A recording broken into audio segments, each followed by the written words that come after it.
నుండి తాజాగా మరో ప్రోమో విడుదలయ్యింది. ఆ ప్రోమోను గాని మనం ఒక్కసారి చూసినట్లయితే 'బిగ్ బాస్' హౌస్ నుండి షాకింగ్ ఇన్ఫర్మేషన్ అయితే ఉంది. 'బిగ్ బాస్' సీజన్ 8లో మరో వీకెండ్ వేడి మొదలైపోయింది. అయితే సాటర్డే ఎపిసోడ్ కాస్త నిన్న ఫ్రైడే నాడు షూటింగ్ ముగించారు నాగార్జున గారు. కలర్‌ఫుల్‌గా స్టేజ్ మీదకి వచ్చి అందరితో మాట్లాడారు. ఆ తర్వాత ఈ వారం మాత్రం పృథ్వీకి, అలానే నిఖిల్‌కి, అలానే విష్ణుప్రియకి ముగ్గురికి గట్టిగా ఇచ్చుకున్నట్టే కనిపిస్తూ ఉంది.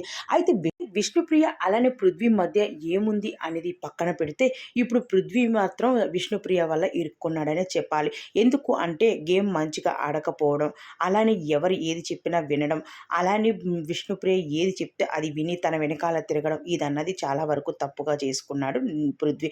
అయితే ఈరోజు అభిమానులు అందరూ కలిసి పృథ్వీ మాత్రం విష్ణుప్రియ చుట్టూ తిరుగుతూనే ఉన్నాడు. అలాంటప్పుడు తనకి గేమ్ ఎందుకు, బయటికి పంపించేయడమే మంచిగా గేమ్ ఆడే వాళ్ళకి ఛాన్స్ ఇస్తే బాగుంటుంది. అలానే పృథ్వీ బయటకు వెళ్ళిపోతే విష్ణుప్రియ అన్న మంచిగా గేమ్ ఆడుతుందేమో, ఇక్కడి నుంచి బయటకు పంపేయండి అంటూ చెప్పడంతో ఒక్కసారిగా షాక్ అయ్యి నిఖిల్ మాత్రం అలా ఉండిపోయాడనే చెప్పాలి.